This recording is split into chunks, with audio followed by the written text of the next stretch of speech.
Call this meeting to order, Monday, March 18th, 6 p.m. Chair, would you roll call, please? Claudia Buchangen. Here.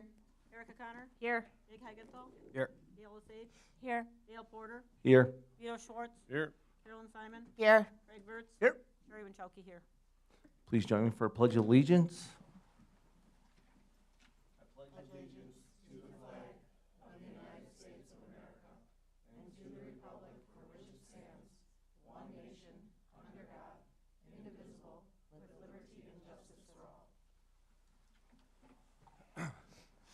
This is an open meeting and it has been posted. Please join me for a moment of silence.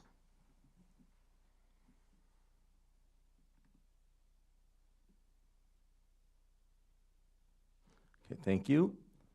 Okay. Recognitions, we don't have any this week. We do have one citizen's comment. Deb Sweetchick. Deb, 3 minutes. I'll give you a warning at 30 seconds, okay? Hi. Hello. This is regarding the health risk assessment that you talked about on the health thing. I think it's a fantastic idea, but I think it should also include any adult that is a participant in the insurer's plan. Their health also affects the health plan costs.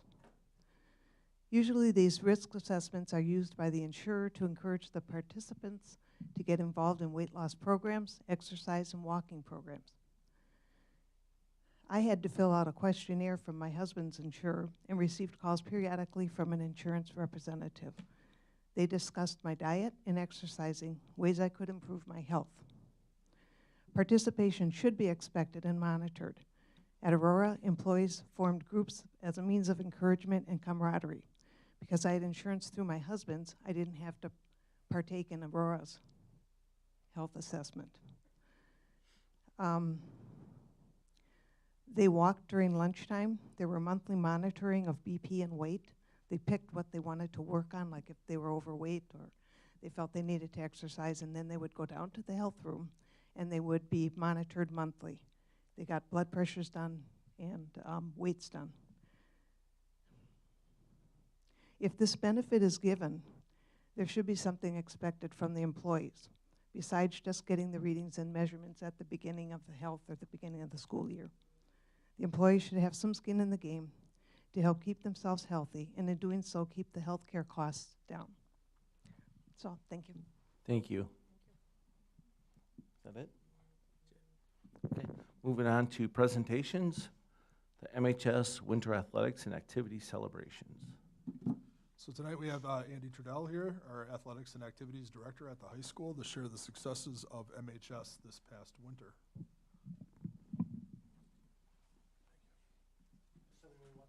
All right, I can do that. Well, thank you for having me. Just like when I came in November, it's an honor to come and talk about all the wonderful things happening at Mukwonago High School. Our kids do a fantastic job.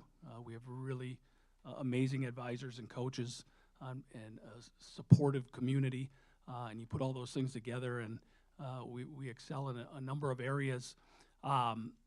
When I do these, I always get nervous because invariably you're going to forget some worthy accomplishments.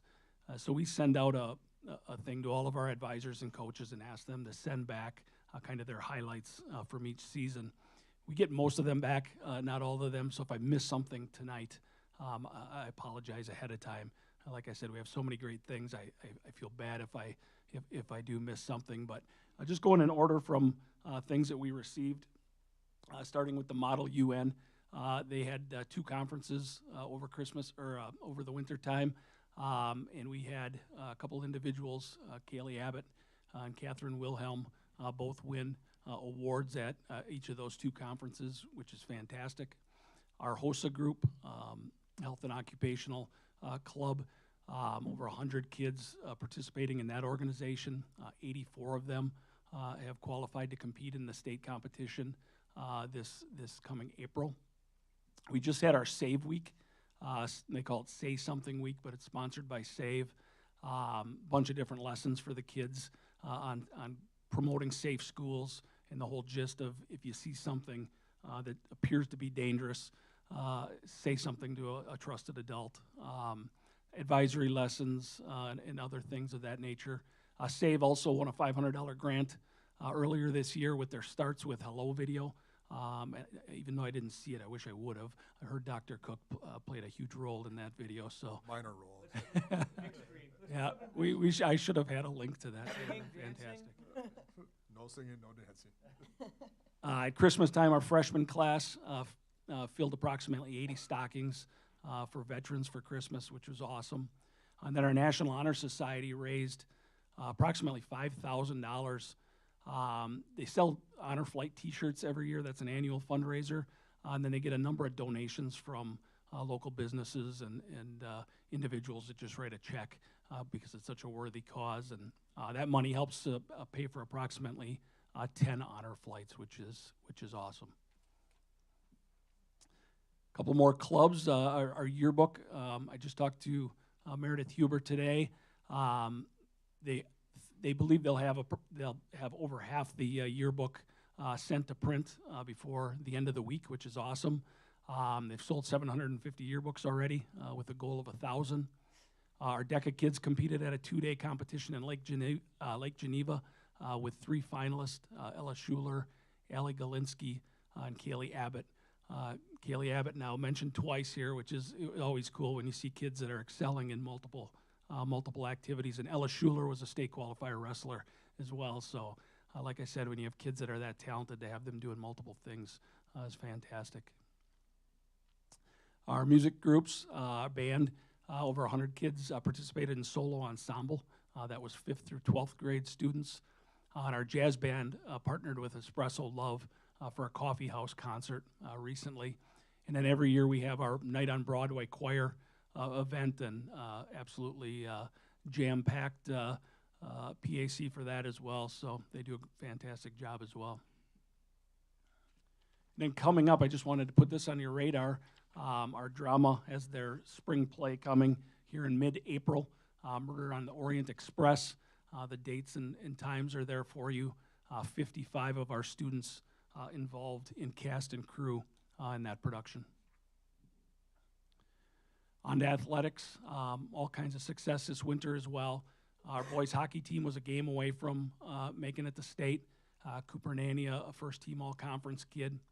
Girls hockey team, much improved from last year. Still a young team with a bright outlook. And then Katie Schwar was a finalist for an award called the Wisconsin Sports Prep Unsung Hero Award. And I dug into it a little bit with the coach, and it basically awards a kid who might not necessarily be the star athlete, but just a great leader, somebody who stands up in the face of adversity and pushes forward and leads on. So we're proud of her for being a finalist for that award. Both of our ski teams, boys and girls, qualified for state up at Mount Lacrosse, and both finished 12th at that event. Our dance team and cheer team both qualified for state. Dance took 7th in state pom. Our cheer was 6th in 2 different categories, cheer dance as well as game day. A number of all-state kids on the cheer team. And then our dance team, every other year they go to Disney to the Contest of Champions, and they placed 2nd while they were there in kick, which has been our probably strongest area for years on our dance team. Girls basketball, much improved this year. They knocked off Oconomowoc in the first regional game after losing to them in both regular season games, so that was awesome. A number of all-conference girls there. Boys basketball, 6th in conference. No seniors on the team. I think the future with that group is very bright. And again, 3 kids receiving all-conference accolades. Boys and girls bowling also both qualified for state this winter. Our wrestling team, first ever girls conference championship, and our girls won it, which was awesome. Both of our boys and girls won the conference tournament, which was really good. Our team qualified for team state. We had 10 individual state qualifiers as well. There's 2 state tournaments for wrestling, a team tournament and an individual tournament. We had 10 qualifiers, and we had 5 place winners who are listed there. And then gymnastics, a number of all-conference girls. And Sam Burge was a state champion on both the floor and the beam. I looked it up today. Sam becomes the 40th and 41st state champion in school history.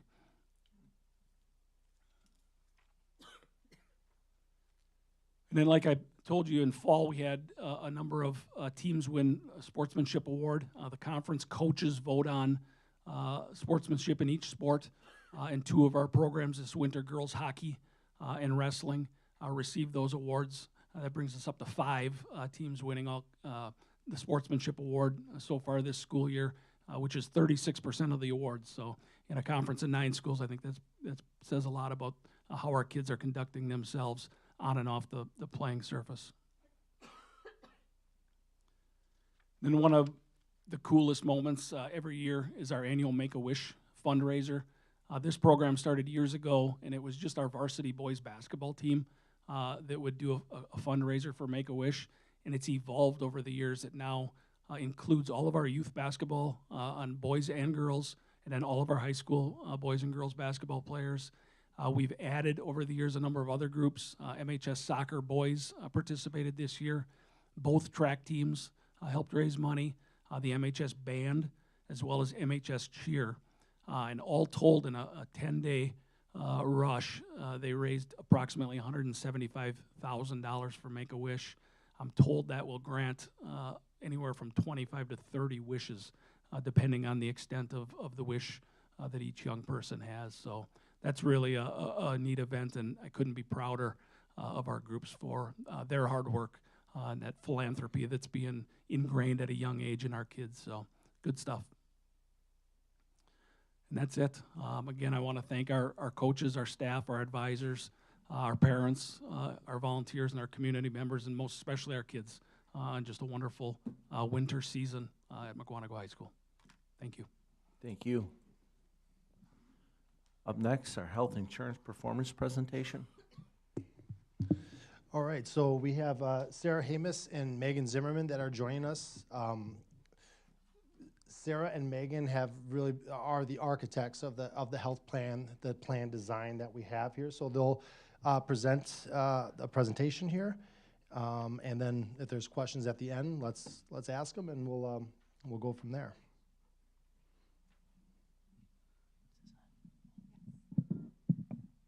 Good evening, everyone. Thanks for the time and opportunity for the updates on the health plan renewal. So I'm Megan Zimmerman with Marcia McLennan. Can you just move that closer, please?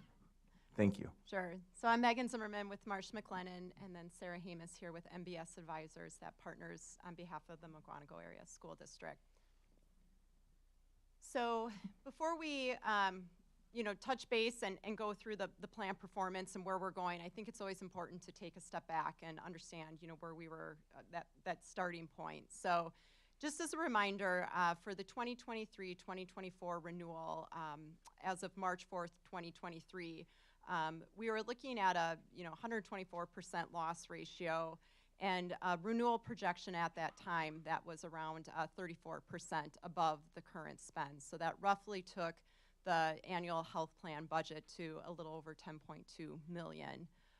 And, that was really the basis of certainly, a lot of the discussions that we had on looking at alternatives and opportunities, to improve, cost mitigation, but also services and care, for the members on the plan. Next slide, please.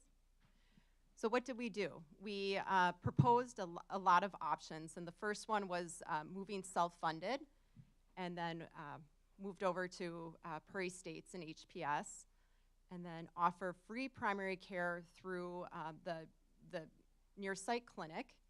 And then Sarah, do you want to, maybe I'll pass this over. Yes, thank you. So what we're showing you on this slide is what we proposed about a little over a year ago, and then what we did, and then we'll get to the results in a few minutes. So as Megan stated, we did self-fund, and we moved from Anthem over to Prairie States, which is a third-party administrator, and HPS, which is the network that we use. It stands for Health Payment Systems.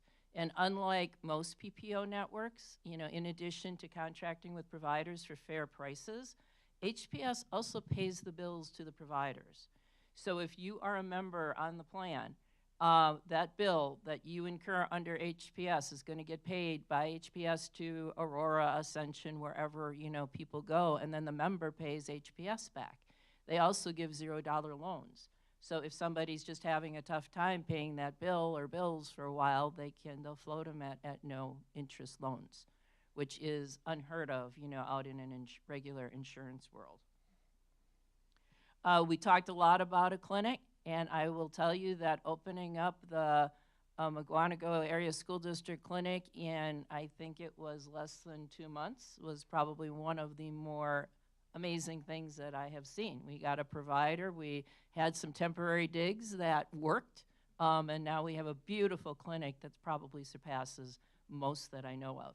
And it is quite popular right from the get-go. We had a lot of people going to it, and we hear a lot of great comments, and we're always, trying to do better with it.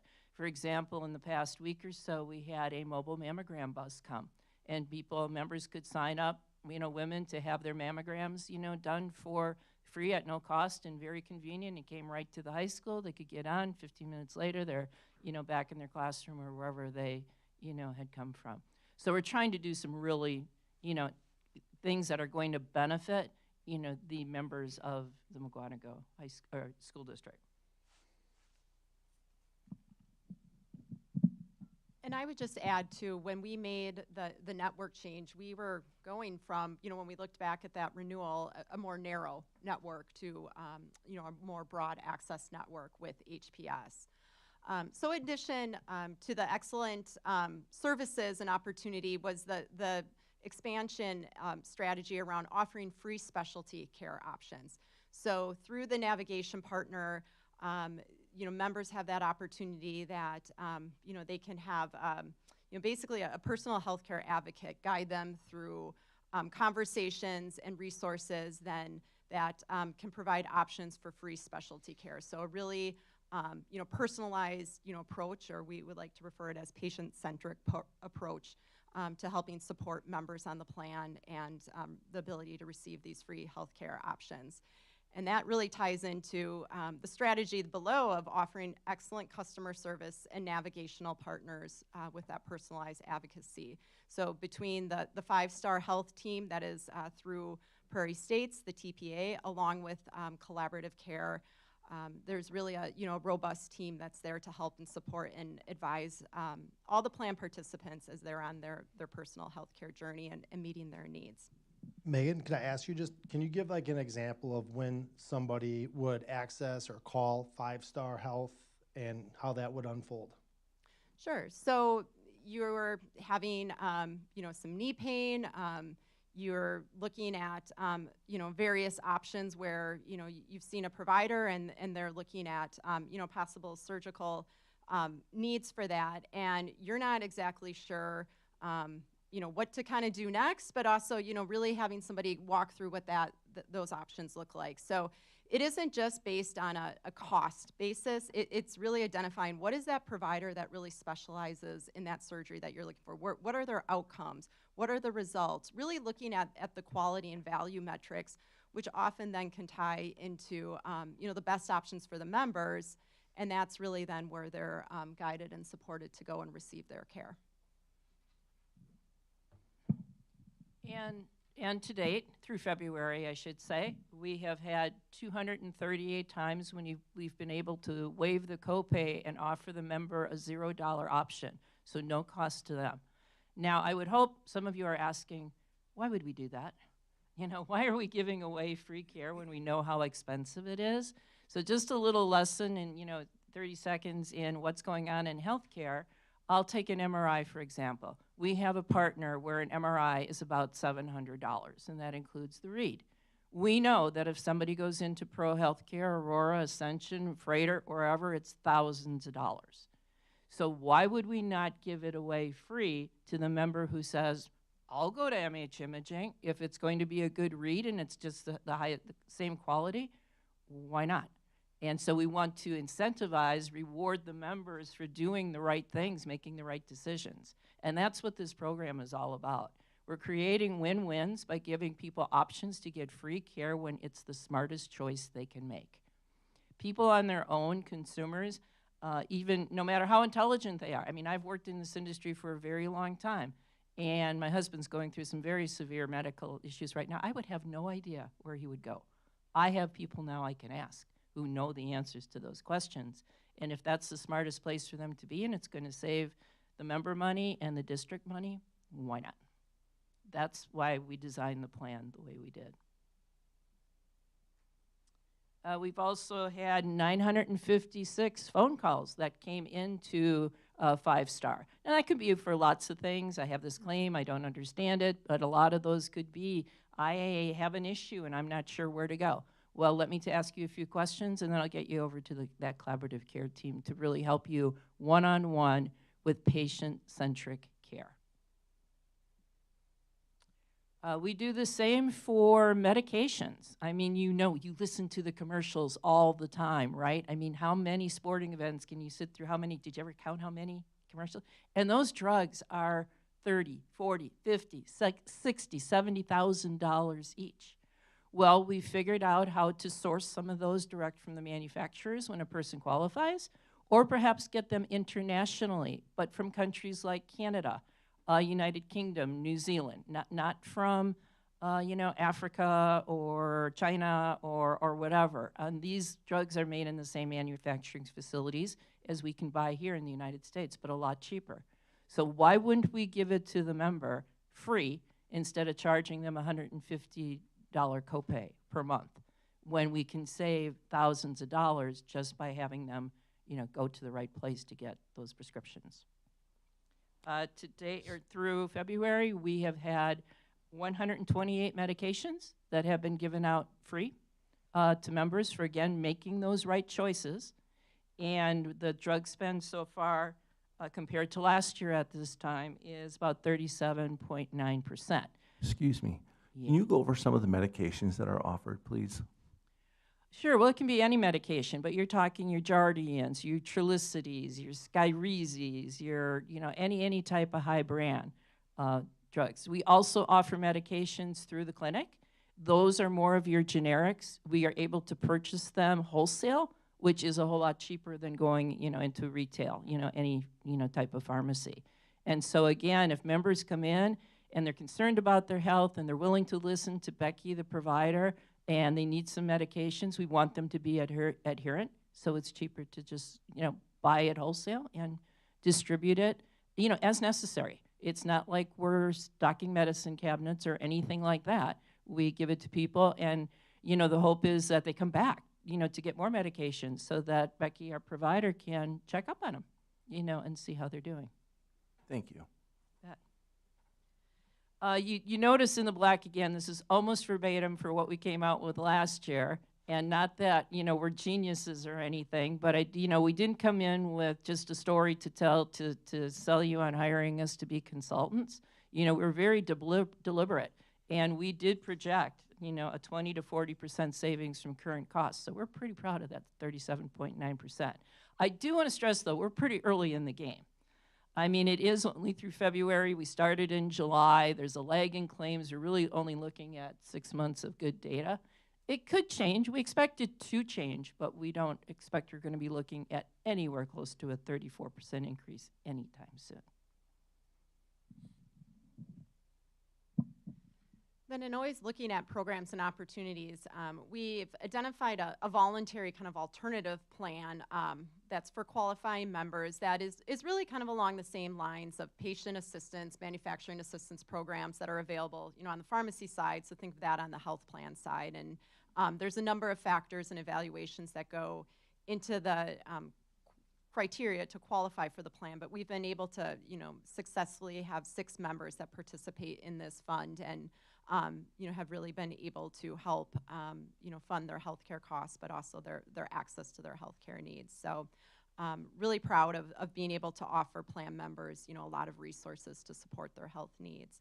So I'll have Sarah recap them where we stand so far on the total savings. Thank you, Megan.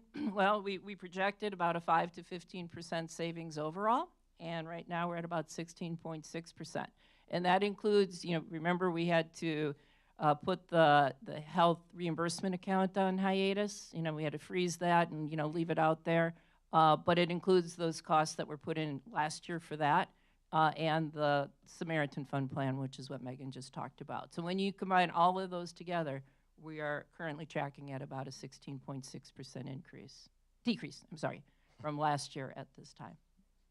And the next slide, for those of you like Tom who really likes the numbers, and thank you, Tom, for giving us this sample exhibit, because I think it makes it about as simple as you can get. But this just runs through the numbers. On the left-hand column, the insured premium at this time was a little over $5 million at this time through July through February. The health reimbursement arrangement was about $466,000, another $67,000 for the Samaritan Fund.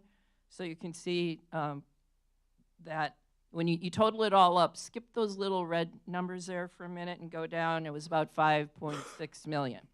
Had we taken an increase, now Anthem came out with 34%, after what I like to call the renewal dance, they probably would have come down to something, so we chose 25%. Who knows if it would have been 34, 30, 22, but it just chose 25. You can see what, if we had done nothing at all, what we would have done or where we would be today. And then on the right-hand side, it's just itemizing those costs out. The ones in red on the left aren't included in the total, but that's just so you can compare the costs of medical claims from last year to this year. I mean, that's the impact, again, that our clinic is having and all these other programs. And then you can see for the prescription drugs that $801,000 is now about $491,000, just from implementing innovative programs that look at healthcare differently and create a win-win for both our members and the district. So you can see the percentages, if you could go back just a sec, Tom, you know, down at the bottom, we looked at it both in total, and then we looked at it on a per member or per employee per year, you know, premium. So doing pretty well. Again, we're not guaranteeing this is going to move forward this way, but we like these benchmarks a lot better than the predicted 34% last year. So certainly one of the main elements of the success of the program and the plan design is really wanting to steer, incentivize, and support members with a number of those tier 1 options. So those are those $0 cost options that you can see in that kind of royal blue line on the graph to the left. Then tier 2, that's your HPS network. So again, that's a broad network, very different than the network that was in place prior. And then tier 3 is your out of network, and that is that orange line. So in 2023, you know, Mukwonago area school district saw about 12% of all claims go through that tier 1 or $0 cost option, and that's everything from the $0 copay waivers that could be tied to specialty care, imaging, and so forth. And then moving forward to November of 2023, we saw this rise above 30%. And that's you know, just a really positive and speaks to the plan adaptation and just the embrace that members are embracing this strategy and really utilizing those $0 healthcare options. So if we want to kind of look back to 2 months to account for the claim lag then and take into account December 2023, saw that percentage increase to roughly about 33%. So certainly, you know, we're seeing the results from the cost to you as the district, but also then your members are having that ability to access those high quality $0 healthcare options. So also, you know, the members' opportunity to have a lower out-of-pocket healthcare expense.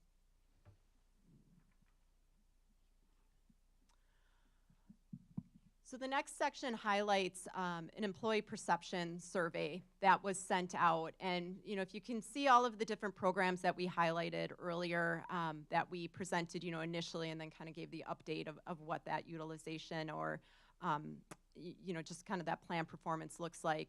Those are listed in that left-hand column. So you can see, for example, the health clinic, you know, the navigation, collaborative care, HPS, the network, you know, doctors on demand, and then below Ventegra and Rescribe are the PBM partners. And then if you look at the top, kind of the columns, you can see very satisfied as you move from the left to the right to, very unsatisfied or no experience. So you can see overwhelming, if we look at the clinic, a really strong level of very satisfied to satisfied. And then, just kind of moving down the different program partners, strong satisfaction results. This isn't common when you see kind of in healthcare and experiences and this level of satisfaction. So I think of, when we really, the takeaway for the clinic, you are making healthcare, easy, affordable, and accessible for the health plan members and their families, and that's really highlighted in the positive results you can see from this employee and member survey.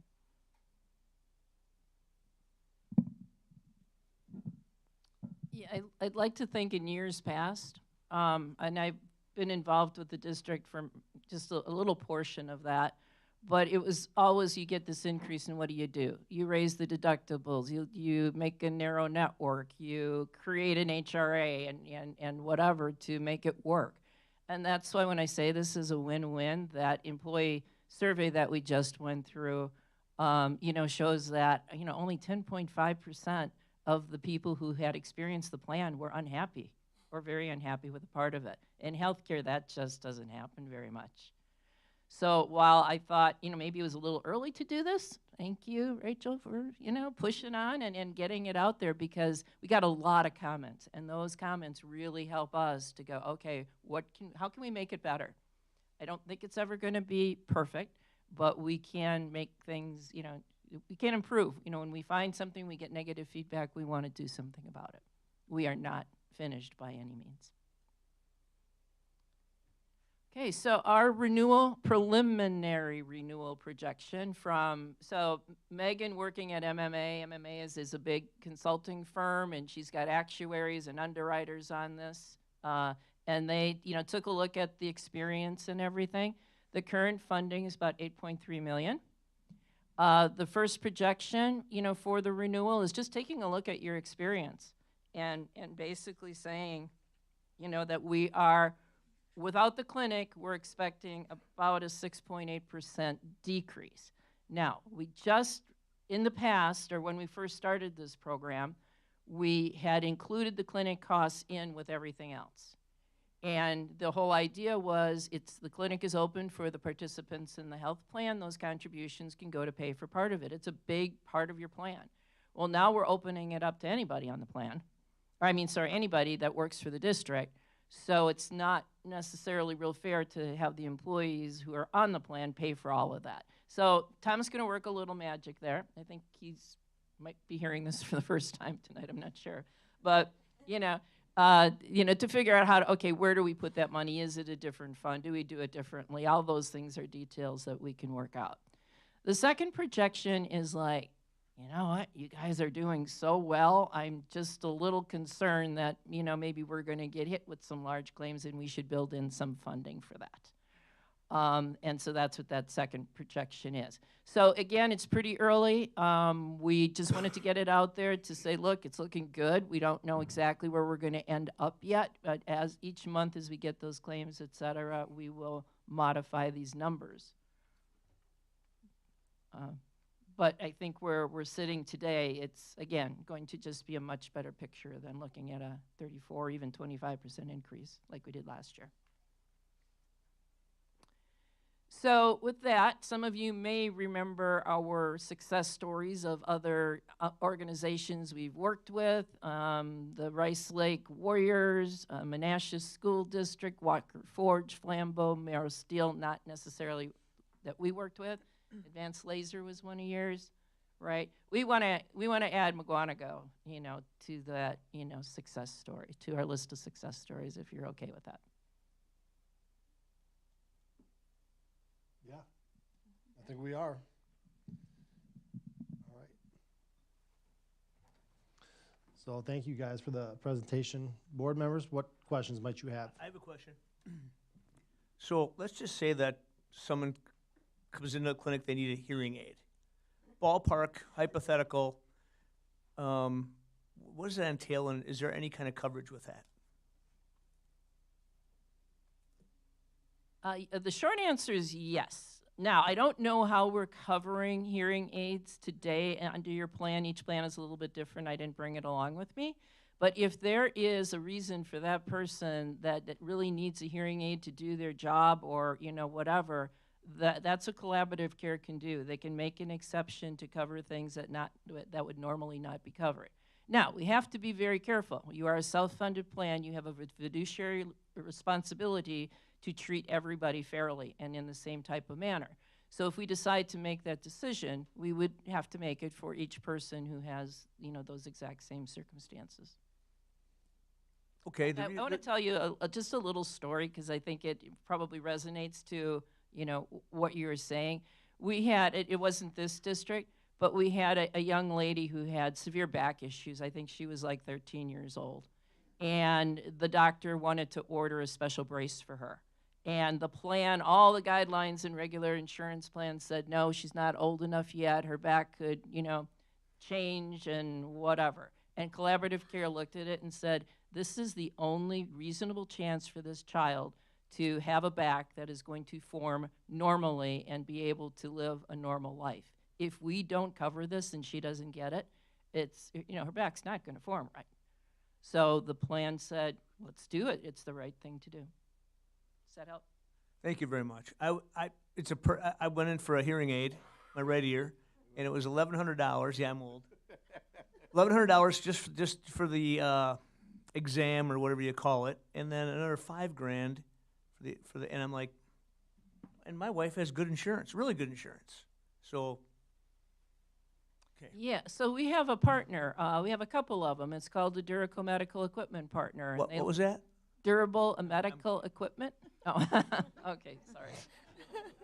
And if you had been a member and you decided to go through them to get it instead of going down to wherever you went, it's very likely you would have even gotten it free. So I think that's like I want to kind of highlight that, you know, when Megan brought up the knee, somebody has knee pain, maybe they need a knee replacement. The member has a choice where they can continue to work with the doctor that they've been seeing perhaps for years and get their knee replacement done there. They can call 5 Star when there's like a planned procedure that's controllable, not something that you need, you know, in the emergency room setting, but something that you can plan and control for. You can call 5 Star Health. They'll work with our partners at Collaborative Care and say, these are the doctors that are really, really good. Now you can go foot the bill, you know, pay your $500 inpatient knee procedure there. But if you go to Dr. Johnson or whoever has the best outcomes, it's free. There's a lot of, you know, situations where, you know, getting a surgery in a hospital can lead to a lot of infections because there's a lot of sick people there. So going to an outpatient facility it's statistically better. And then when a doctor does things the right way the first time, it doesn't require a second cleanup because it gets infected or whatever it might be, you're controlling costs. So it's never just steering people to the cheapest option. It's to the best option that can solve it the quickest. That tends to be the cheapest as well. So, you know, when you talk about those free options, it saves money for everybody. It's that win-win that was said here earlier. So I just want to make sure that that's understood here, you know, with the board and the community. Any other questions? Thank you. So I just do want to say to Megan and Sarah, you know, I get contacted by a lot of people who claim they can do what's happening here. And I always approach those claims with major skepticism. And I admittedly had skepticism when I learned about this plan. And for those of you who have been on the board for a while, and Erica, I'm looking at you, we were skeptical and then we were intrigued. And then at a 34% rate increase, we had nothing to lose. And it worked. So again, I know Sarah said, you know, things can go up and down, and that's how self-funding works. If we have a few people who get sick that require a lot of care, you know, that can change our numbers a little bit, but by and large, I believe we're on the right path and doing right by our taxpayers to control costs, yet also deliver very favorable outcomes. I was approached by an employee who did exactly what I just said and had a hip replacement and said this thing worked perfect for me. She thanked me. It was a Saturday night out at Knuckleheads and Eagle at a fundraiser, and she cornered me, but I like being cornered when there's good things to be said, right? And I appreciate that. So thank you guys for keeping us on the right path. All right. Thanks again. Up next is food service. Okay, so we have Pam Harris joining us here tonight. Pam has a presentation here, so I'll let Pam roll through this here. This is really meant, Pam, I got a clicker here for you. Okay. So this works here. So if you want to take Pam, make him do it. Make Tom do it.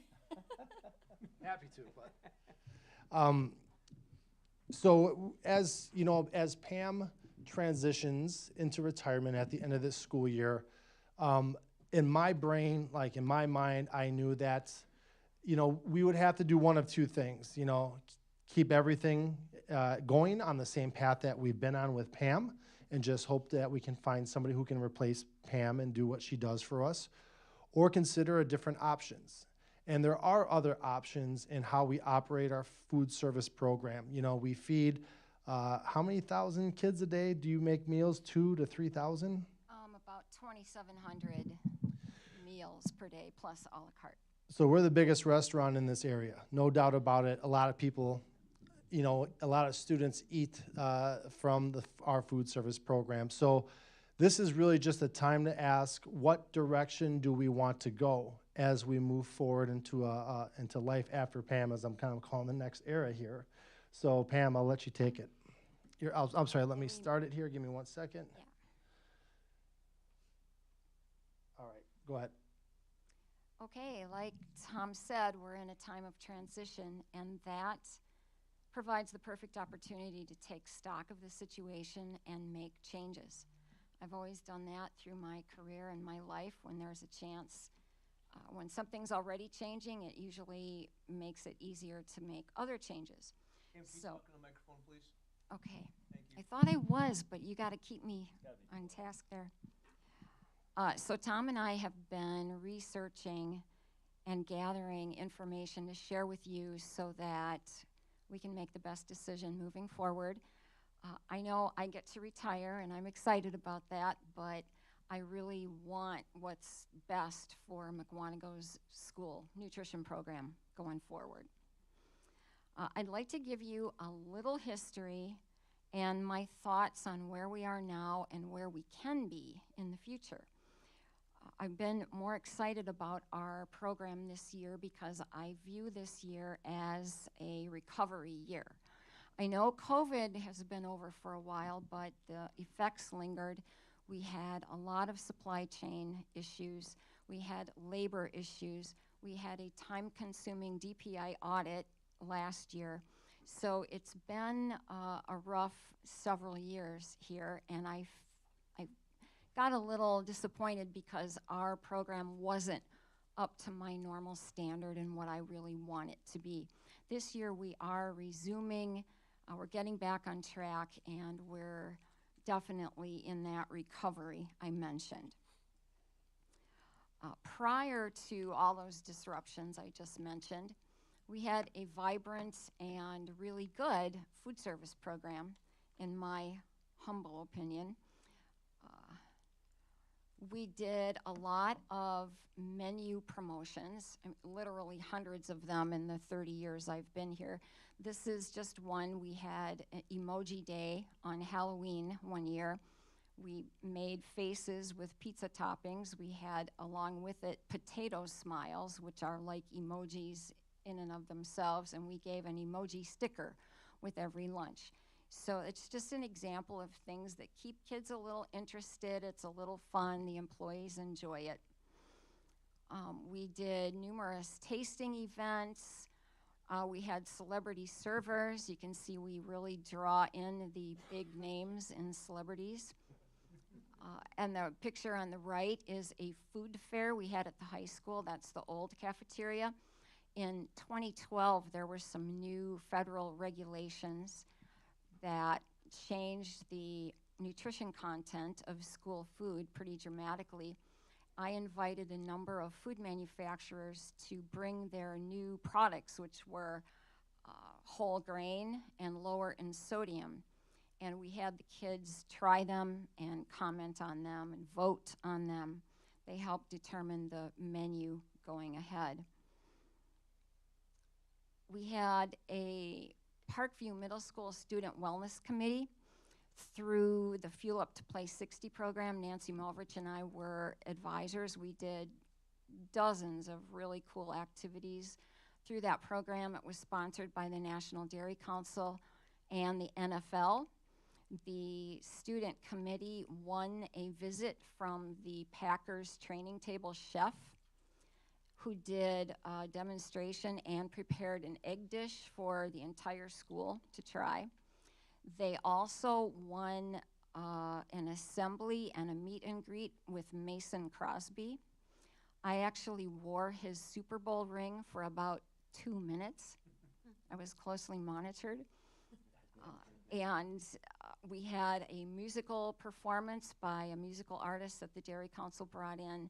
We really just had some amazing opportunities through that activity. The lower right picture is a day when I was asked to present to all the PE and health classes for that entire day at the high school. We did it in the auditorium. Of course, that's the old auditorium. We did a Jeopardy-style game, question and answer competition. I had a Mount Mary University dietetic intern helping me do that. We had in total about 30 interns from Mount Mary University over the course of my employment here. They stopped doing that during COVID and have not resumed it. But we were able to do some fun and new things through that partnership through the years. We also received a number of grants for breakfast promotions and other activities. On the left is the breakfast menu for National School Breakfast Week in the high school one year. We had a General Mills grant for that. On the right is a breakfast grant that we tried at Parkview Middle School. That project showed us that the participation wasn't nearly high enough to support the implementation of a breakfast program, but it was nice to be able to try it. We also have had grants from DPI and the National Dairy Council to improve breakfast participation at the high school, and those were quite successful. We also had Pizza Palooza at the high school. That was a pretty scientific taste test. We had 3 pizza manufacturers in to do blind taste testing, and the kids voted on the pizza that we still serve today. In fact, we're looking at doing another one because tastes change over time.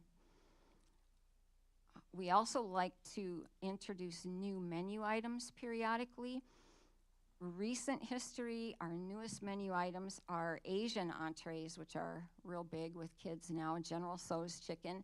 I had comments from the kindergarten teachers at Rolling Hills that they could not believe how their kindergartners scarfed up the General Tso's chicken, which is kind of spicy, and they really enjoyed that. So that's a change over history. The younger kids never used to like spicy food. We also have pot stickers, takeout teriyaki chicken. We're trying a build-your-own ramen bowl after spring break. We've had recently a mac and cheese bar with barbecue pork, ham, and chicken fajitas, and broccoli as the toppings. Chicken nachos and barbecue pork sliders, which barbecue pork, I think it's because of David Allen Allen's being in town. All the barbecue items are more popular now. We used to do more catering. We are getting back into that this year, but I discontinued that during COVID. On the right is one of the COVID meal kits that we did, a family meal kit. We did thousands of these. That when I put that picture on there, I thought everyone's going to think I took that from Google Images, but it really is. That's the actual meal kit that we did. It was a chicken fajita night with hot apple slices for dessert. The central kitchen allows us to do a lot of really nice things. We have always done as many items as possible from scratch. I think this is something that I don't really publicize often enough.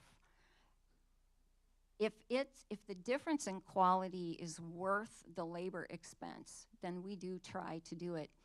During COVID, we purchased frozen toasted cheese sandwiches. The kids noticed the difference, we noticed the difference. This year, as soon as I got my staff level up to 85%, we got those toasted cheese sandwiches back on the menu. We make the bread from scratch. We use real butter. It's over $100 a case, but there are times when that real butter makes a difference. We make our own lasagna, our own sauce. We layer everything. The garlic bread is homemade French bread. We whip real butter with garlic. The pasta items are our own sauces. The chicken rotini, we use a Land O'Lakes Alfredo sauce, but we jazz it up. And we make a lot of baked goods, dinner rolls, cookies and bars from scratch, brownies, cake, cornbread, muffin squares. We have some specialty sandwiches at the high school, turkey BLTs, Cuban paninis, that we rotate.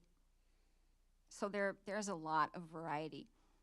One example of an item we do not make from scratch anymore is taco meat. For decades and decades, way before me, they made the taco meat from raw ground beef and Lawry's taco seasoning. And the kids, that was their favorite. There was a product available from the USDA, an already prepared taco meat that you just heat and serve. It was made from ground pork and ground turkey, and our kids just didn't like that flavor profile, so we continued to make our own.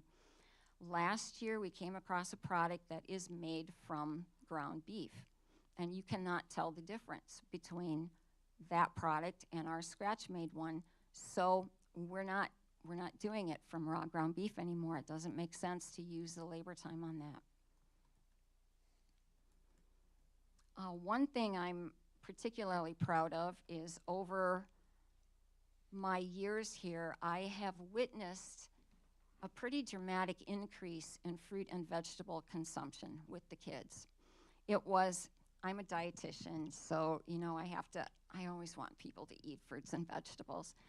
And to see kids telling us they didn't want them was kind of heartbreaking to me, so that was a career goal, and I certainly achieved it. Yes, the USDA does require students to take 1/2 cup of fruit or vegetable with a lunch, or we can't claim it for reimbursement. But it is not a very high percentage of kids that we need to say, hey, you forgot your fruit and vegetable, go back and get something. I realize that kid that we have to send back and force them to take a fruit, that's gonna go in the trash. I'm not gonna kid you. But a lot of our kids take way more than that 1/2 cup. I had a project, I was taking pictures of just random lunch trays. I have about 100 of them. These two are from the high school. This is what those kids took without any prodding from any of my staff. On the left, the pineapple alone is about a 1/2 cup. The potatoes count as a vegetable. If you don't have diabetes, you can count potatoes as a vegetable. And the raw veggies, and then that purple cup is 100% grape juice. That child had 2 cups of fruit and vegetables, and they didn't put that on their tray so they could throw it out. They want to eat it. On the right, that's potato bar day, so that child had a potato, the raw salad, the broccoli, the peach slices, and the cup is frozen fruit juice. It's 100% fruit juice, so it counts. That child had about 2.5 cups of fruit and vegetable. And our produce lady, our central kitchen, they really do a great job with the fruits, vegetables, and fresh produce. We did scale back on the fruit and vegetable choices throughout COVID, but now as the labor shortages are resolved, I have been adding those choices back in.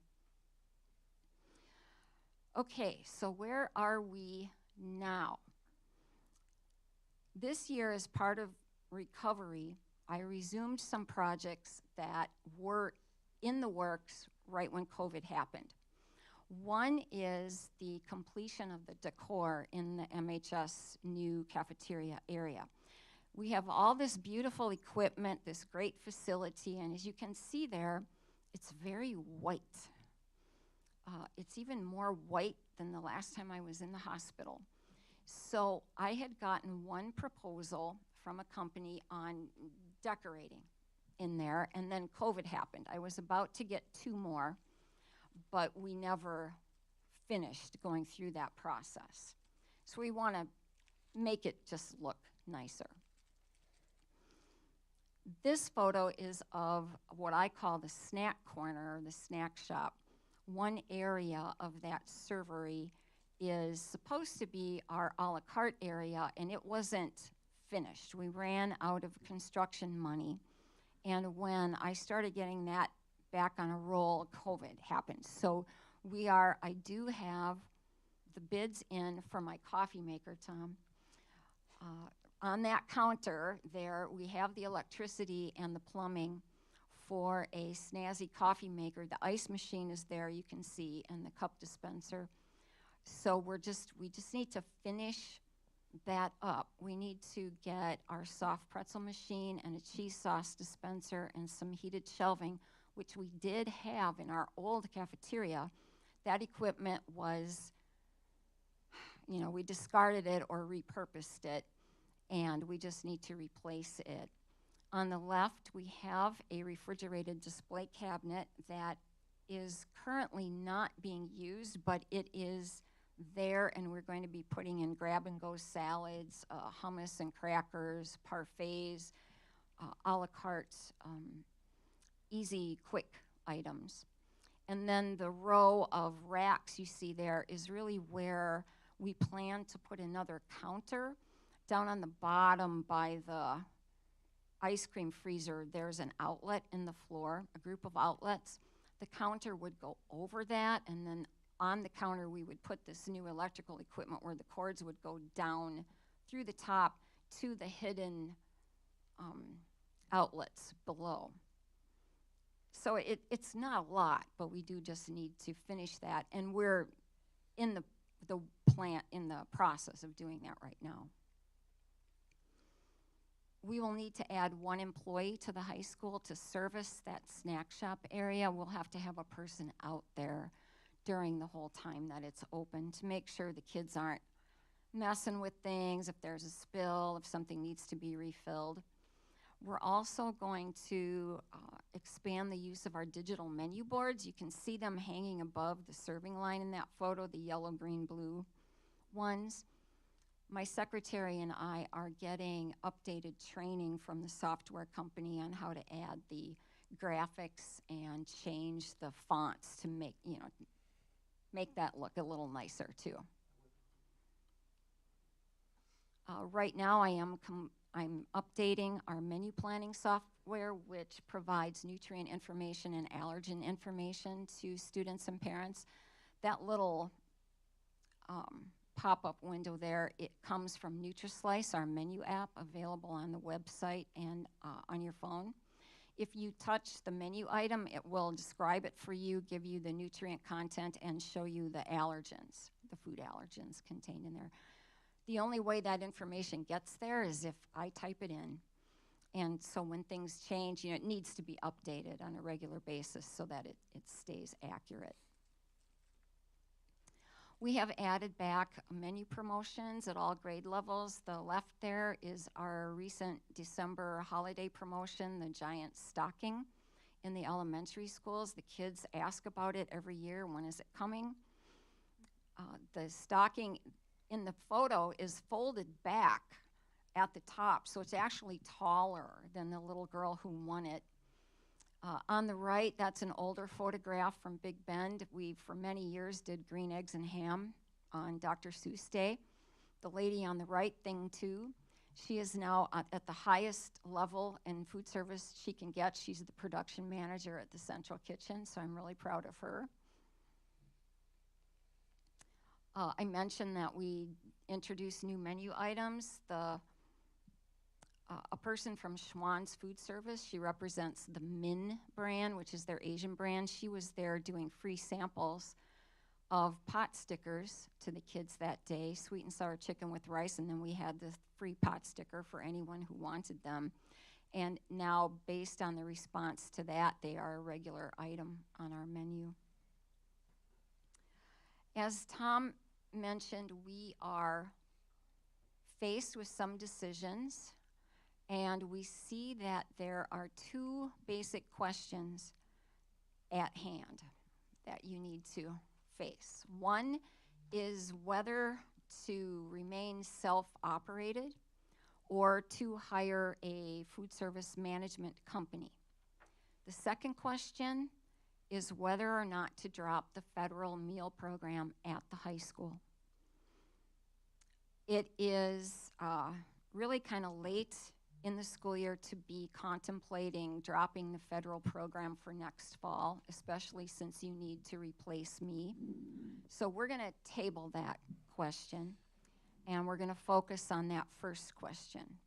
So Pam, can we just expand on that for a quick second? So as members of the National School Lunch Program, which is a federal program through the United States Department of Agriculture, for every meal that is served that meets their nutrition requirements, we get a reimbursement for that. It helps ultimately keep costs down for our families because the federal government ultimately helps pay that cost. Right.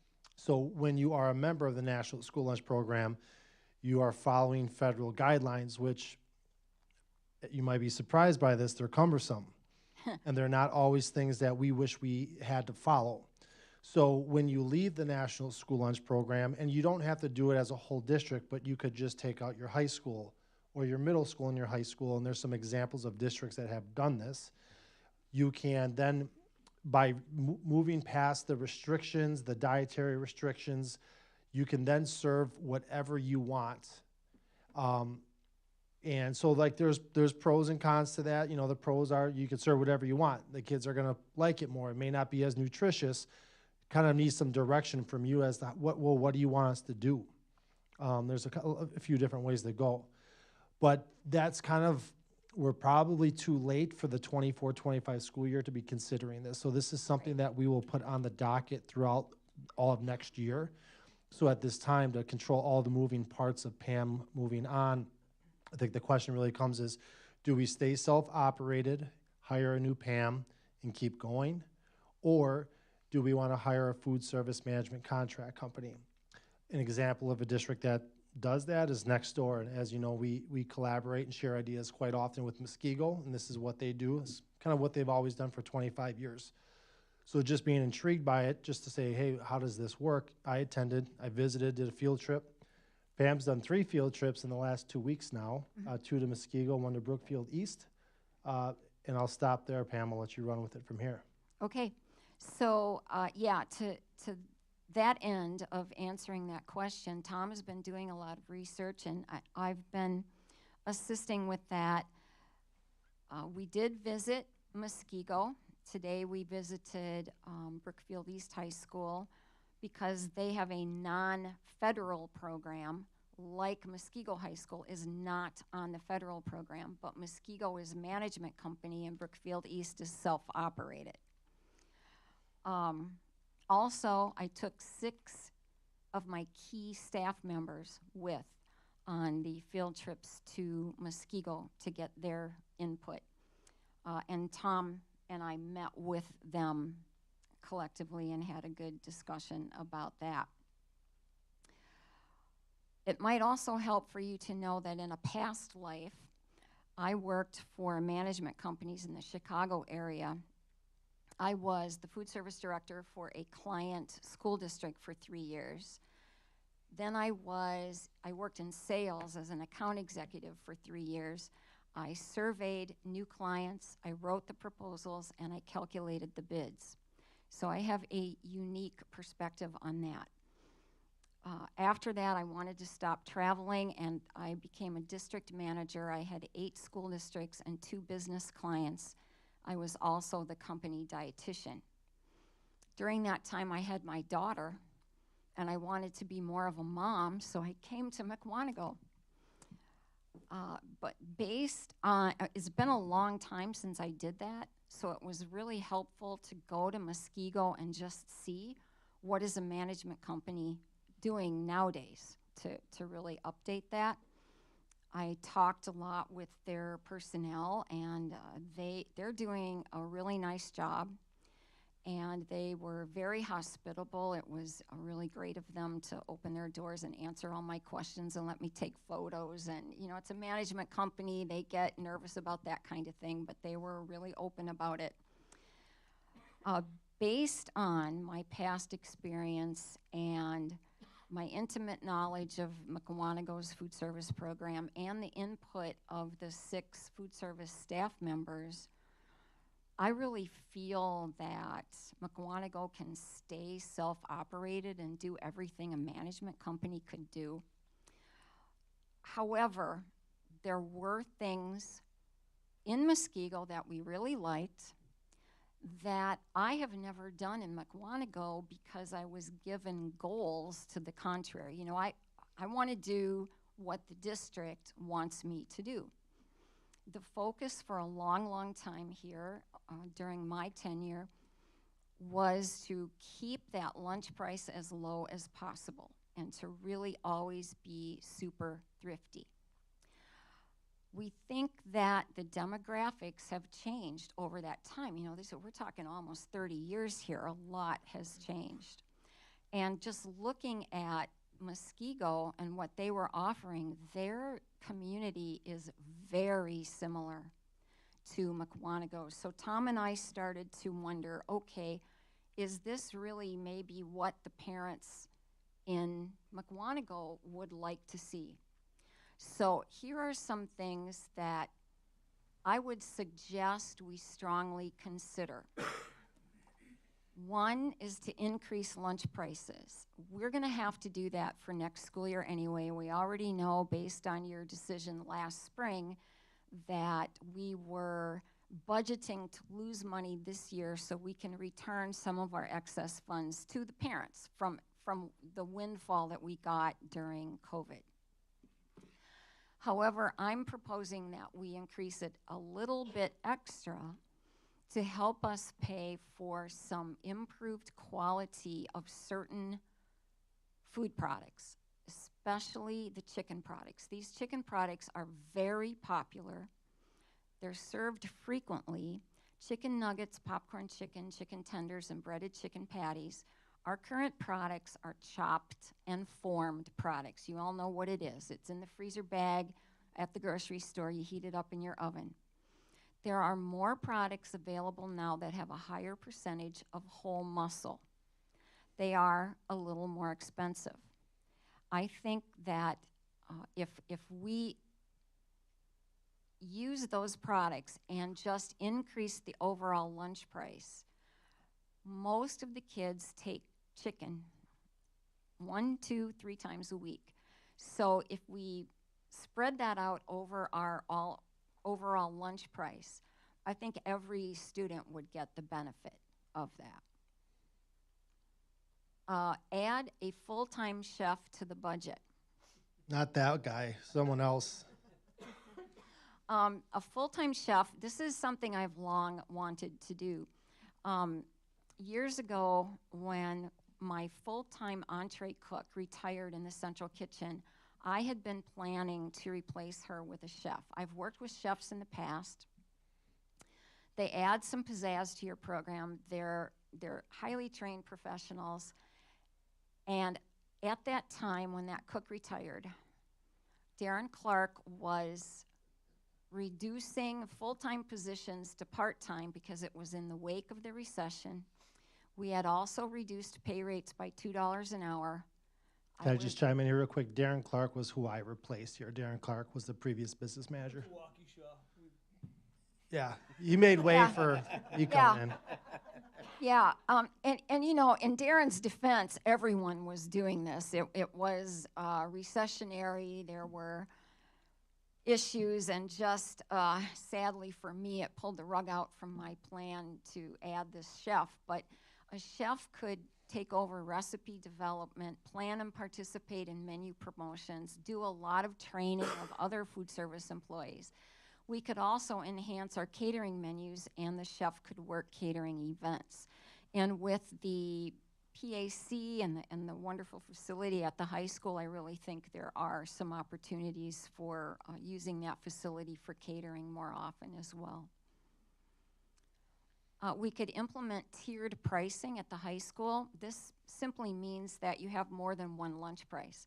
Right now, the lunch price is $3.15. Maybe we have a $3.90 and a $4.50. And what that allows me to do is to serve some premium menu items and charge more for that menu item. Instead of the chicken products, where we would spread that cost out over all the lunches because those are very common items eaten by almost every kid, this would be menu items that, you know, maybe 100 kids at the high school would take. So I wouldn't want to suggest increasing the lunch price on everyone because there might be 100 kids to take that item. The trick here with the federal program is that the free and reduced price students must also be able to take the higher priced menu that day as their free or reduced price meal, and then that would be absorbed into the program. Pam, can I ask you a question? Yeah. If we get out of the federal food program, how does that impact the families that are struggling?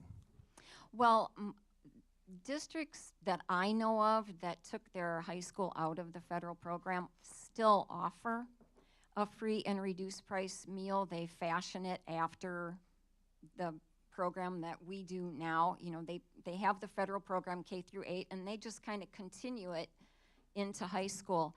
They have to absorb those costs, however. So this is one of those guidelines, right, that we have to follow. If our food service program is profitable in a given year for $100,000, but there's $50,000 worth of free and reduced lunches that the district provides, you can't take that $50,000 out of the $100,000 in profits. You must transfer $50,000 from your general fund into your food service program to cover it. So you as a school board would ultimately have to make a decision, or just be aware of that. That's what it would mean, that you would ultimately have to write those costs off from the general fund. Okay, thank you. Yes. And I didn't even know that, Tom. Brookfield told me otherwise, so I'll have to look into that. Give me the name of their auditor, Pam. Yeah, yeah. They might be sorry they ever said anything to me. Okay. Offering 3 daily entree choices at the elementary school. We currently have 2. And what this would be is just adding a very simple cold sandwich or meal, little meal kit, like something like a Lunchable, to draw in the fussy eaters and to satisfy students who just don't like those 2 entrees that day. I have had a number of parents tell me, my 2 older kids take hot lunch every day, but now I have this younger child that won't eat hot lunch. I have to pack a cold lunch every day. I can't get them to eat. They're too fussy. So there are several other districts nearby that do this. They have a cold sandwich option as the 3rd choice at their elementary schools. You might look at this and say, well, really, do you need school board approval to do this? You write the menu, just do it. Well, I remember when I started here, they were offering 1 entree choice a day in the elementary schools because they had just opened the central kitchen.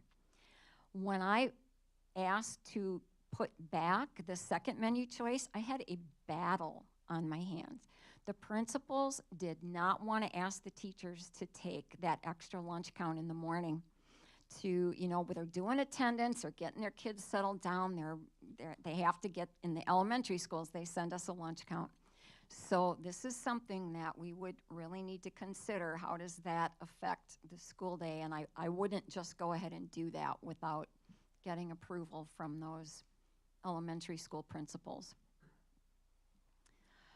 We could survey parents about selling a la carte snacks at the middle school. Which we currently do not do at this time. Right, we do not do that. We sell anything that's on the menu. The kids can buy extra or buy that a la carte, but we don't have additional snack items. I have had some parents ask me, why do you do that at the high school and not the middle school? It was always felt that at the middle school age, you could still try to influence them to eat healthier and not have them buying junk food. Yeah. So this is something that really should be the parents' decision. But the middle schools at Muskego, they have grades 5 through 8 in their middle school, and they have every single a la carte option that our high school has, which I was surprised to see and thought, wow, maybe have I been living in the dark ages a little bit? I don't know. Again, I'm the dietitian. My inclination is to say, have extra vegetables, but the parents say, yeah, we'd really like you to offer some a la carte options. Now remember, our Infinite Campus debit system allows parents to put on a spending limit or to block a la carte altogether. We have a number of kids at the high school, their parents have pulled in the reins on their lunch account, so the same thing could happen at the middle school.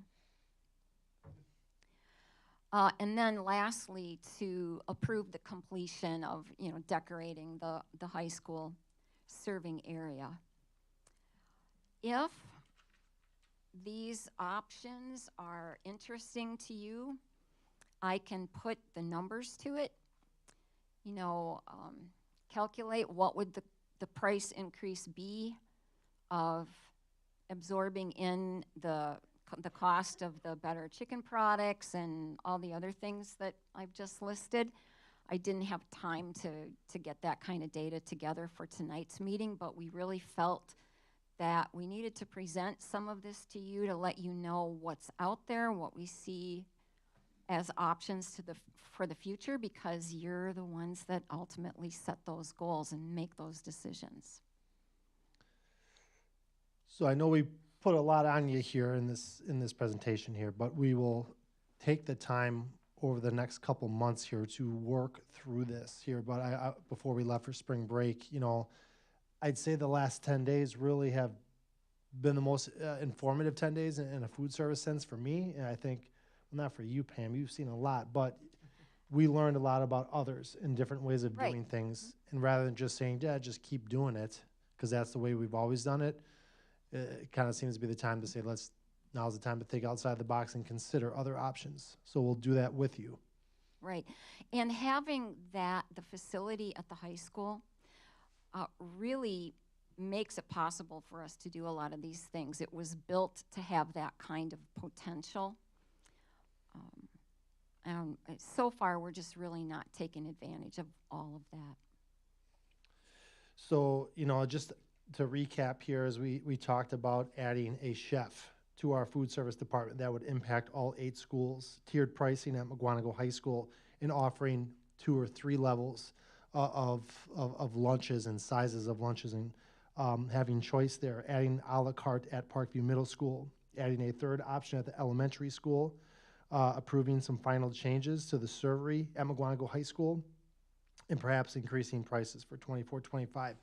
We would always approve the student fees and lunch prices every year anyways, so as long as we get that done in June or July, then we'll be okay. The sooner the better, but we don't need to rush yet at this time, but now is the time to start making progress here. So I'd imagine we'll probably have Pam at our next couple of meetings to make some decisions here. So sure. I will give you updates here in our Friday updates to you to kind of keep you aware of what your options are, and then we'll start getting your feedback here in April and moving forward. I think this can be very, I don't want to use the word game-changing, but in a way, I know when I look at the things Stephanie does and everybody on that side of the room there, I don't think a student or an athlete or somebody in the drama is producing at their highest level if they're hungry, and if you're eating at 10:30 and you're going all the way till 7, 8 o'clock at night for your next meal, we can do better things here, potentially. So I think we owe it to our families and our students to think outside the box here. Mm-hmm. Definitely. And so I just want to thank you for giving me this time tonight. I know I took a lot of time, but this is a big decision, and you have the potential to have a real premier food service operation. With COVID done and dusted, It's time to move on. And yeah, I know I'm leaving, but you don't need to stop. Pam, how many years have you been involved with us? 29, it will be close to 30 when in June. It's not that, you know, Pam's old, but she started working here when she was 10 years old. So she's 30 Yeah. years, yeah. you, Pam. That's awesome. Thank you. Pam, thanks for coming here tonight. Do you guys have any other final questions for Pam? I think we're good. Okay. Thank you. How hungry are you? Did you see that sandwich? Up next on the agenda is So good. student rep report. Yeah, I'll scroll through it. So yep, Kyle and Kylie are here. We have the student rep report up on the board in front. And as they speak, I will scroll. I first want to mention that me and Kyle were very excitedly talking about our favorite school lunch items, and we can attest that the pot stickers are really good. And we will also be touring the central kitchen this Thursday, so that'll be cool to see. So let's start off. We're going to start off with Eagleville Elementary. They did a problem-solving collaboration, so students in 4th through 6th grade have been boosting their problem-solving and collaboration skills by using white book boards to solve multi-step problems and explain their thinking. And then they also have a 6th grade leadership program. Recently, the 6th graders taught 1st and 2nd graders how to play FBI tag at recess, and they have been working on creating common rules for games and then sharing them with younger students. They also have a PBIS program for students can earn high flyers for going above and beyond for being respectful, responsible, and safe. At their March PBIS assembly, they recognized all of their trimester 2 high flyers with free pizza at Rocky Rococo's. Moving on to Big Bend. Big Bend 6th graders, science students, hatched chicks and explored the role of cells in growth and development. Students tracked the eggs through their 21-day incubation and observed store-bought eggs as well. 6 chicks were hatched and were viewed on a live stream by students from around the school and even from other districts and states. After students finished observing them, the chicks will become free-range, egg-laying chickens on a Big Bend teacher's farm. All right, and then Section Elementary School recently had their special visitor bookstore. It took place the week of March 11th through the 15th. On Monday, Wednesday, and Friday, guests joined students for lunch, followed by an opportunity to shop at the book fair. We want to say a special thank you to Cousins for their partnership with this event. On Tuesday and Thursday mornings, a special donut, milk, and coffee breakfast was also offered this year to provide an option for families who are unable to attend during the lunch hour. Both events had an incredible turnout with approximately 850 guests attending throughout the week. We also want to recognize the Rotary Teacher of the Month. Congratulations to Megan Jelinek, Special Education Teacher at Section, whom the Mukwonago Rotary recognized as March Teacher of the Month.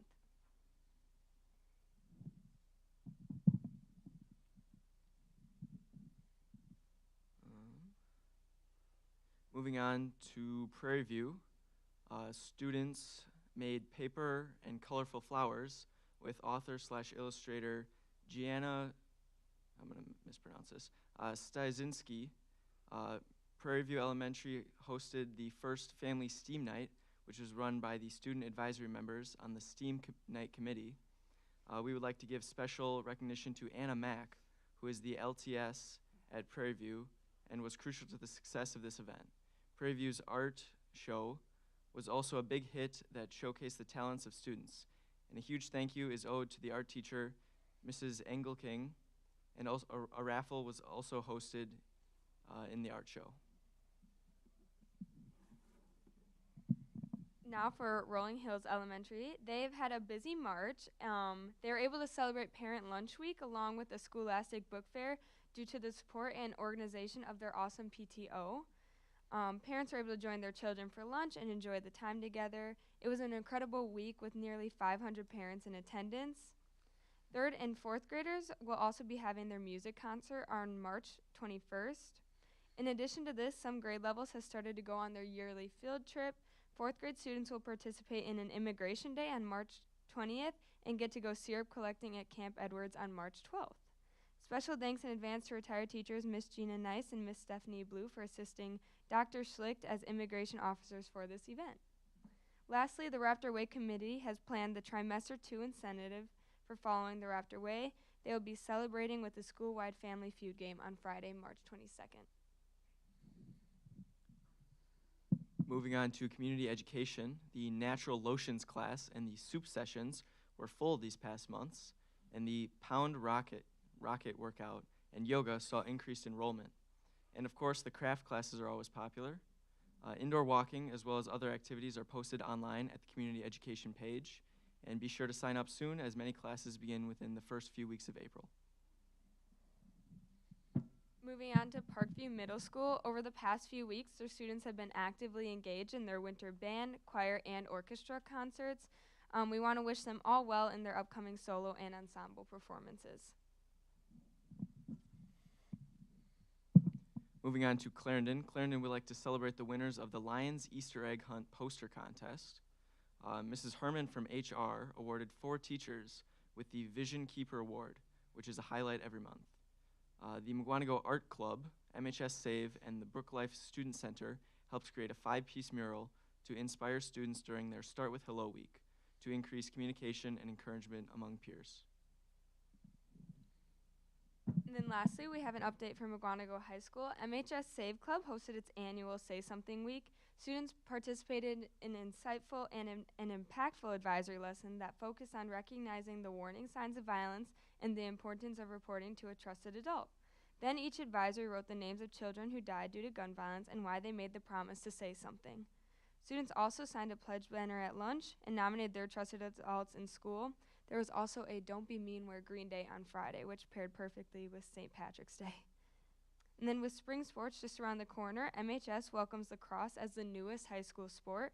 WIAA sanctioned lacrosse in December 2022. Our boys' home opener is on March 19th with JV at 5:30 p.m., followed by varsity boys at 7 p.m. The girls' home opener varsity game is on March 21st at 7 p.m. Home lacrosse games are played at Hensler Field. Before this year, lacrosse was a club sport only in the Mukwonago area.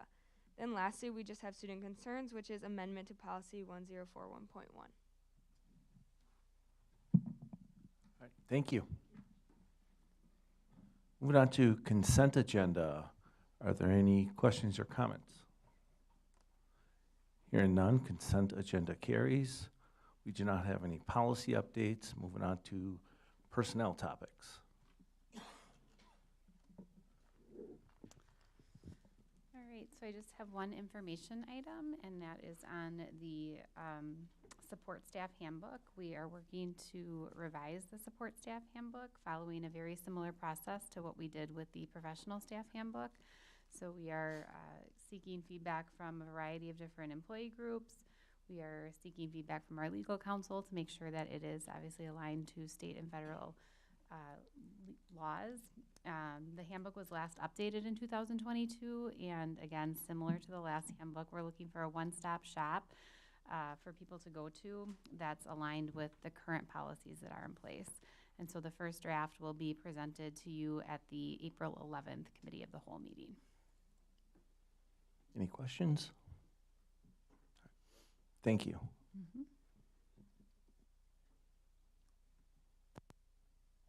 And moving on to student learning. Before I do the director's report, I want to congratulate Kylie Rich. Kylie, this weekend, was given the Student Award at the Wisconsin Council of Social Studies Teachers annual conference. And so she was presented that award on Sunday, I believe, right, Kylie? Yeah, so congratulations to you for that. Congratulations.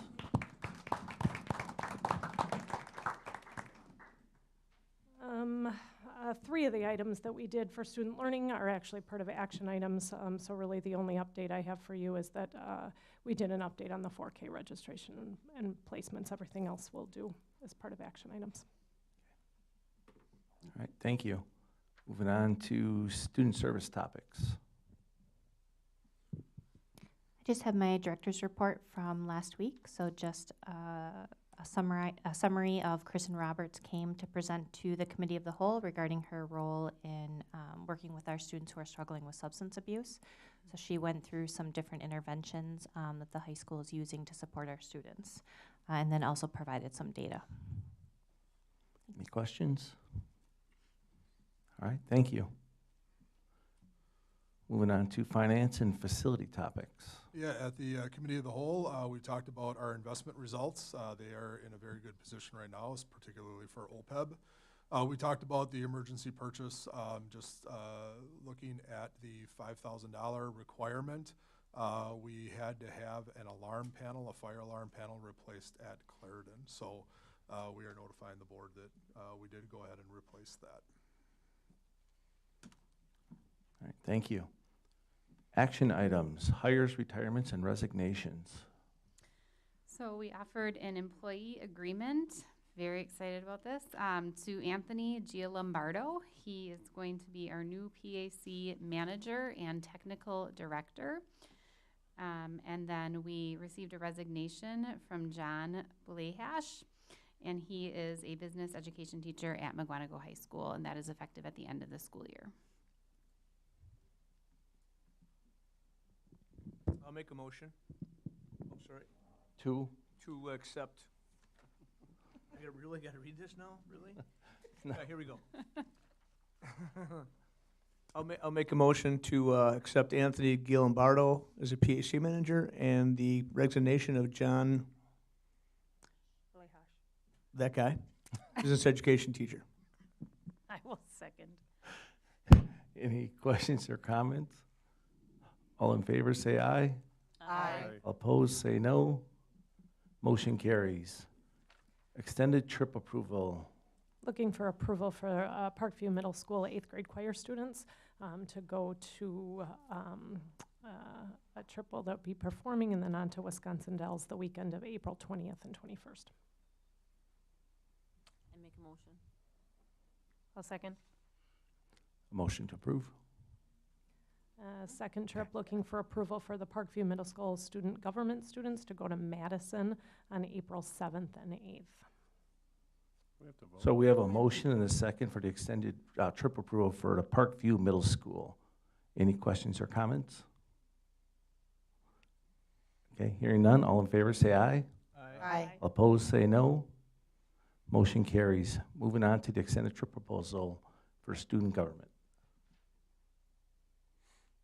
I make a motion to approve that. That's I'll what we're second that. talking about, right?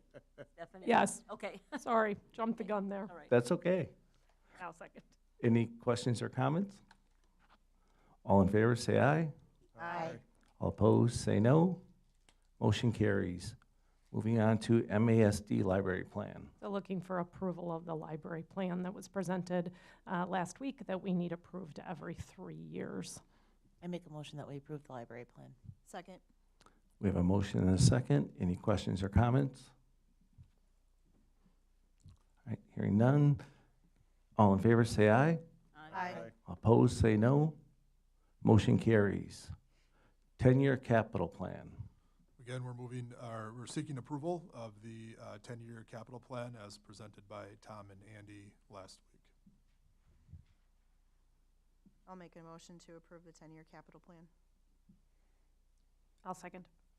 We have a motion and a second. Any questions or comments? Carolyn? If something does not go through the referendum for the middle school, are there items that are going to be popped in here, or are those past the 2026 school year? We would, if the referendum wouldn't pass, we would be revisiting this 10-year capital plan. And then if things needed to be done, we would go about doing that. That's going to be a separate question, separate bit of work, because we do know that the middle school project is a worthy project that our district needs. So we would be talking about what level we needed to invest in the middle school while still being able to come back if the board wanted and ask that question of the community. Okay. Any other questions, comments? Okay. All in favor, say aye. Aye. All opposed, say no. Motion carries. Health risk assessment.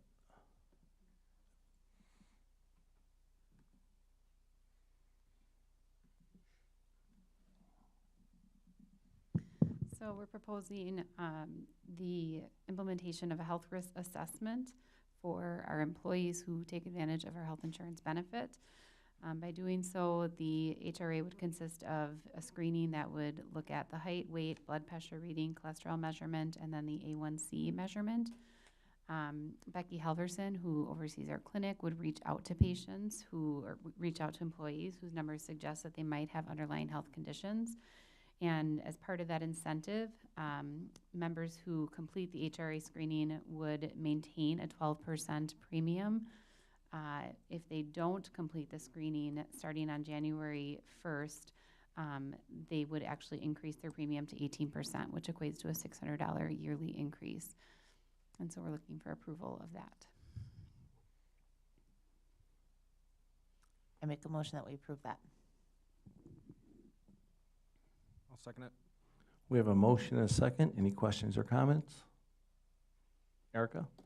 Joe, I know Tom left, but do you know, or Rachel, in any part of the discussion, was it floated? We heard from a community member this evening talking about spouses on the plan having to do this. Was that discussed? We did discuss it. We talked about kind of a soft start, so starting with our employee group, and because we're requiring that they use the employee clinic for this round, and we just increased the use of the employee clinic for all of our employees, like let's start with just our own employees, but then yes, we would eventually look to expand it once we looked at, again, capacity usage, those types of things. Great, thank you. Yep.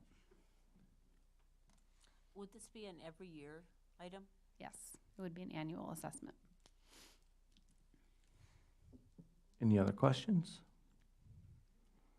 All right. All in favor of passing the health risk assessment, say aye. Aye. Opposed, say no. Motion carries. Up next is unfinished business, superintendent's report. Yeah, so we do have one donation tonight.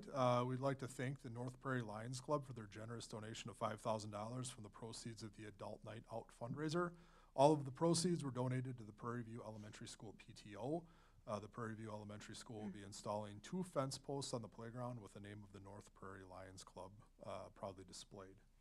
A couple other things. Just want to remind everybody that April 2nd is the election day. Our middle school 4K referendum is up on that day. Early voting has begun. If that's what you're inclined to do, please do so. It starts tomorrow. Tomorrow. Tomorrow. Is it tomorrow or Tomorrow. Sorry, I had my days confused. So tomorrow. It's another important reminder for our elementary families, April 2nd, and it seems like it's a couple weeks off. It is a couple weeks off, but we have spring break in there. April 2nd is a no school day, so we have the week of spring break off. Students are expected to report to school on Monday after our spring break, and then for elementary kids, Tuesday is off. So I just want to take this opportunity to remind our community of that. Looking at every month we hear of Teachers of the Month and Students of the Month. I just want to thank the Rotary for sponsoring the Teacher of the Month and the Kiwanis for sponsoring the Student of the Month. Great service organizations that keep us in mind as a school district. Having had the opportunity to attend both meetings where people are being recognized, it's really nice to see the students. They bring a teacher in that has influenced them, and the nice things that are said. You can definitely see the connections that our teachers and students have together. I would also like to thank the Eagleville community, the events last Thursday. Pretty scary situation in the neighborhood there, but the staff and the students performed remarkably. I'd like to thank our law enforcement partners for everything that they did to keep our kids and our school community and the community at large safe. And then finally, Andy Trudell presented tonight on the successes of our high school athletics and activities groups. Being new to the community, being new to the school district, just seeing the level of engagement, the high performance that our kids have, the vast areas that are being hit on a season-by-season basis is truly remarkable what our kids are accomplishing. I'd like to thank the coaches, the advisors, the parents, everybody in the school community who make that happen. It really, really does make our district a very special place. Thank you. We don't have a president's report today. Next on the agenda is executive session. With Wisconsin Statute 19.85, we'll be discussing a specific employee position and going over the mid-year superintendent evaluation. Chair, would you roll call us, please? Do we need a motion? What's that? Crosby Bugenhagen? Don't we need a motion? I will make a motion to move into executive session. I'll second. My fault. Yes. Thank you for doing that. We need a need a second? I said Yes. Erica second. All those in Motion and favor? second. No, Now we roll call. Sorry about that. Leslie Bugenhagen. Yes. Erica Connor. Yes. Jake Higginthall. Yes. Gail Osage. Yes. Dale Porter. Yes. Vito Schwartz. Yes. Carolyn Simon. Yes. Craig Burtz. Here. Irving Trokey, yes. We'll